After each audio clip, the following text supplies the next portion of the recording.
Well, good morning, everyone. Welcome to Keeping It Real. I'm Reverend Laura, and this is that time in the week when we take a look at what we've been talking about and see how we can actually put it into real life practices that will change our lives, enhance the way we live, bring about a shift in consciousness, and overall just make us feel more at ease with our lives. So this month we're talking about love. Love is one of those qualities that has wonderful, wonderful points to it. And then it has some things that, because of the way we think about it in our society and the way that we treat it in our own personal lives, it can really cause a lot of pain too. I think inherently all of us want to be loved. And I think most of us probably have had experiences where we thought that's what we were getting, and it turned out to be something else. These painful experiences can shift our lives dramatically. Sometimes we go through them and then we shut ourselves off to it after we've had this experience. We shut ourselves off to love. We shut ourselves off to trying with anybody else or to even consider it in our lives. We just kind of get to the point where we think, well, maybe that's just not for me. Or on the other extreme, we can then begin to search for more and more of it, trying to find love in, as the song say, looking for love in all the wrong places, looking for love in too many faces. A lot of the great authors that I'm reading right now have books about this idea of going through these experiences and staying open to them and not shutting ourselves down. Not necessarily going to the other extreme of looking for love in all the wrong places, but staying broken open. In fact, Elizabeth Lesser has a book she calls Broken Open. Mark Nepo talks about it in many of his books that I've read. Brene Brown is a master at talking about this idea of staying open when we've experienced tough things in our lives. And a new author that I'm reading recently, Kristen Neff, talks a lot about self-compassion and how that is so key to keeping us open and keeping us from shutting down to hard experiences. When we have the courage to stay open when we've gone through something painful, we really can bring about a great transformation in our lives. When we are willing to be vulnerable, then we open ourselves to those kinds of experiences that we've been seeking for our whole lives that we may not even known about.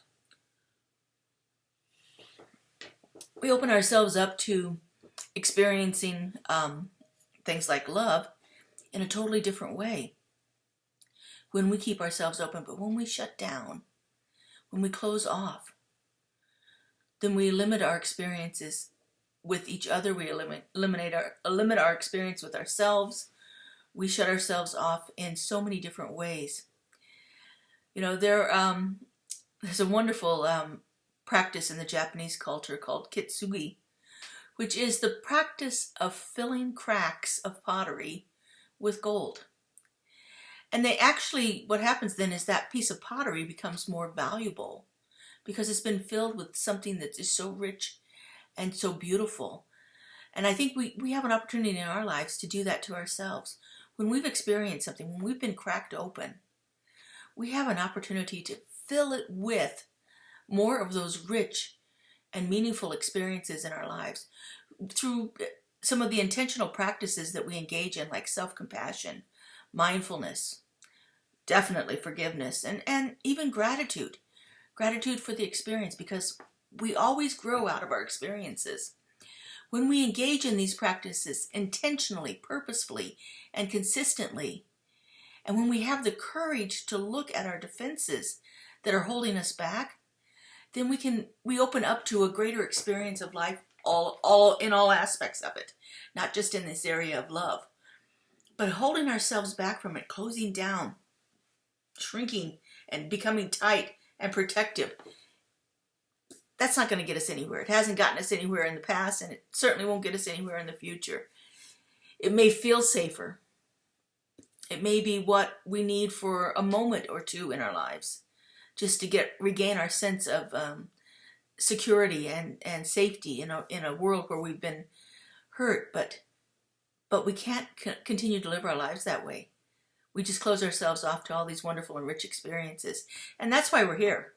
We are here to move through the experiences in our lives that have held us back before. And so we have this opportunity at every moment to stay open, to stay broken open, to stay engaged with life in a meaningful way instead of shutting ourselves off to the problems that have brought us pain. So next time you're experiencing something like that, next time you are in a situation where you feel like you've been hurt and broken, take in a few breaths, breathe it into it, and see if you can just stay open to it for a moment or two. And then the next time it comes up, breathe in and do it a little bit longer. This isn't something that happens overnight, and it certainly isn't lip service that we just, oh, keep yourself open. There's nothing you have to worry about. That's not what we're getting at here. But there is a rich, rich gift available to us when we stay open instead of shutting ourselves down. So next time it happens, I hope you take a moment and consider staying open, staying broken. Find the gold that you need to fill your cracks. Spiritual community is a great place to mine that gold. Connections with other people will let you see that there's a world out there for you that is full and rich. Have a great week, everyone, and we'll see you here next week on Keeping It Real. Bye-bye.